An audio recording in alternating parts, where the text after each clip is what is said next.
Good morning. Today 20th October 2025 Monday. Wisdom of word of God morning ડિવોશનમાં આપ સર્વનો આવકાર કરવામાં આવે છે અને પ્રેમી સલામ પાઠવવામાં આવે છે. આજે સવારે આપણે નીતિવચનોના પુસ્તકમાંથી એનો 15મો અધ્યાય અને એની 7મી કલમ પર ટૂંકું મનન કરવા માંગીએ છીએ, જેનો થીમ છે સ્પીચ સ્પ્રેડિંગ નોલેજ. નીતિવચનો 15મો અધ્યાય એની 7મી કલમ. પ્રોવર્બ્સ ચેપ્ટર 15 વર્સ 7. જ્ઞાનીના હોઠો જ્ઞાનનો ફેલાવો કરે છે, પણ મૂર્ખનું હૃદય એમ કરતું નથી. NIV બાઇબલ પ્રમાણે the lips of wise spread knowledge, not so the heart of fools. પ્રભુનું વચન આજે સવારે આપણને ખાસ કરીને વ્યવહારિક અને જે જીવનમાં આત્મિક વૃદ્ધિ માટેના પરિબળો તરીકે જ્ઞાન એ જીવનમાં કેવી રીતે આપણને મદદરૂપ થઈ શકે છે અને જે ઈશ્વર તરફથી જે જ્ઞાન મળે છે એ સર્વશ્રેષ્ઠ છે એ બાબતની ખુલાસો આપતા, એ બાબતની સમજણ આપતા આજે સવારે એ જ્ઞાનીઓના હોઠોમાંથી નીકળતું જ્ઞાન અને મૂર્ખનું જીવન એ બે સંબંધી બહુ મહત્ત્વની બાબતોનું શિક્ષણ આપે છે. અને એમાં જે જ્ઞાની છે કે જે ઈશ્વરની ઓળખમાં છે, ઈશ્વરની બીક રાખે છે, તેઓના હોઠમાંથી હંમેશા જ્ઞાનની વાતો જ સાંભળવાળા મળે છે. જ્ઞાનીની વાણી હંમેશા એ જ્ઞાનનો ફેલાવો કરે છે. જ્યારે જ્ઞાની બોલે છે ત્યારે હંમેશા બીજાને એ લાભકારક હોય છે અને તે ફ્રીલી બોલતો હોય છે, કારણ કે એની પાછળ બોલવા પાછળનો ઈરાદો એ હંમેશા બીજાઓને એ આશીર્વાદિત આપનાર, બીજાઓને મદદ કરનાર, બીજાઓને લાભ અપાવનાર હોય છે. જ્યારે મૂર્ખ બોલે છે ત્યારે હંમેશા બીજાને નુકસાન પહોંચાડે છે, કારણ કે એનો ઈરાદો એ હંમેશા બીજાઓને નુકસાન પહોંચાડનારો હોય છે, કારણ કે એની જે સ્પીચ છે નો ક્લિયર પથ ફોરવર્ડ, આગળનું એ જે માર્ગ છે એનો સ્પષ્ટ હોતો નથી. પણ હંમેશા એ મૂર્ખની વાણી એ જાણે કે છેતરામણી હોય છે. જો આપણે લુકની સુવાર્તા અને એનો 12મો અધ્યાય અને એની 16થી 20 કલમ જો પ્રભુના વચનોમાંથી આપણે વાંચીએ તો ત્યાં એ પ્રમાણે લખ્યું છે, તેણે તેઓને કહ્યું, એક દ્રષ્ટાંત. એક ધનવાન માણસની ભોયમાંથી ઘણી ઉપજ થઈ. તેણે મનમાં એવો વિચાર કર્યો કે હું શું કરું, કેમ કે મારી ઉપજ ભરી મૂકવાને મારી પાસે જગા નથી. તેણે કહ્યું કે હું આમ કરીશ, મારી વખારોને પાડી નાખીશ, હું તે કરતાં મોટી બંધાવીશ, ત્યાં મારું બધું અનાજ તથા મારી મિલકત ભરી મૂકીશ. હું મારા જીવને કહીશ કે ઓ જીવ, ઘણા વર્ષને માટે ઘણી મિલકત તારે સારું રાખી મૂકેલી છે, આરામ લે, ખા પી, આનંદ કર. પણ દેવે તેને કહ્યું, ઓ મૂર્ખ, આજ રાત્રે તારો જીવ તારી પાસેથી માગી લેવામાં આવે છે. ત્યારે જે વસ્તુઓ તે સિદ્ધ કરી તે કોની થશે? જે પોતાને સારું દ્રવ્યનો સંગ્રહ કરે છે અને દેવ પ્રત્યે ધનવાન નથી, તે તેવો જ છે. અને એટલે ટૂંકમાં મૂર્ખ એ જે કંઈ પોતાની પાસે દ્રવ્ય હોય છે, જે જ્ઞાન હોય છે, તે ધન હોય છે, એનો ઉપયોગ એ પોતાને માટે જ કરતો હોય છે. અને એટલા માટે ઈશ્વર એ જ્ઞાની માણસ કરતાં મૂર્ખ માણસ કે જે બીજાઓને પોતાની વ્યવસ્થા કરનાર, પોતાને માનમય આપનાર તરીકે જોવે છે.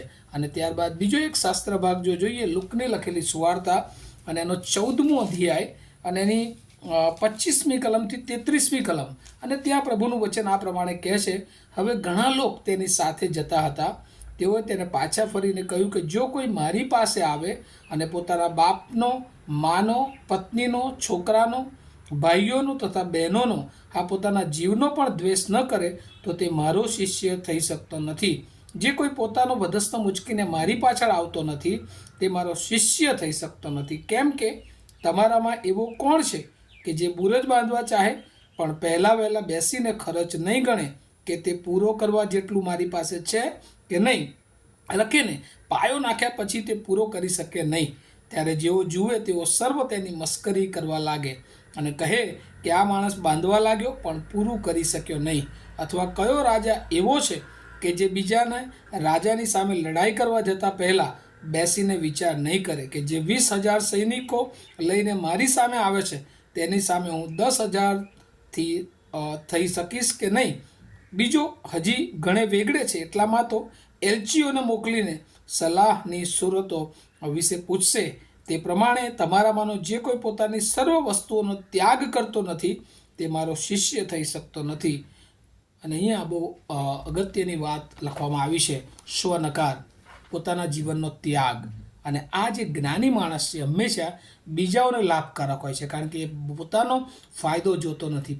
હંમેશા પોતાનો ત્યાગ કરીને એ બીજાઓને મદદરૂપ થવાની ભાવના એ રાખે છે. અને છેલ્લી કલમ યાકૂબ, એનો પહેલો અધ્યાય એની 5મી કલમ જોઈએ તો જ્ઞાનમાં અપૂર્ણ હોય તો દેવ પાસે માંગવાથી તે ઉદારતાથી આપે છે. અને એટલે આપણી પાસે જો જ્ઞાન ના હોય, ઈશ્વર એ જ્ઞાન આપનાર છે. અને એટલા માટે ઘણી બધી વાર આપણા જીવનોને આપણે ચકાસીએ. જો આપણે જ્ઞાની છીએ, આપણે પ્રભુની ઓળખમાં છીએ, બીકમાં છે, તો હંમેશા આપણું જીવન એ બીજાઓને એ પ્રોફિટ આપનારું, બીજાઓને લાભ કરનારું હોવું જોઈએ, નહીં કે પોતાનો અંગત સ્વાર્થ જોનારું. અને જો એવું છે તો એ ઈશ્વરને પસંદ પડતું નથી. અને એટલે આપણી પાસે ઘણું બધું હોય પણ એનો સાચો આનંદ, ગયા દિવસોમાં આપણે આગળની કલમમાં જોયું હતું કે જે ન્યાયી માણસ છે એ નેકીના ઘરમાં હંમેશા ધનનો ભંડાર છે, પણ દુષ્ટની પેદાશમાં સંકટ છે. ભલે આપણી પાસે બહુ બધું ધન ના હોય પણ આત્મિક આનંદ, સંતોષ એ પ્રભુ એના જ્ઞાની, એના માણસોને, એના ઓળખના લોકોને આપે છે. અને આજે સવારે પ્રભુ તમારી અને મારી પાસે પણ એ જ અપેક્ષા રાખે છે કે હંમેશા આપણે બીજાઓને માટે વપરાઈએ. આપણું જ્ઞાન હંમેશા બીજાઓને એ સારી બાબતો તરફ લઈ જનાર હોય, સારા જીવન તરફ લઈ જનાર હોય.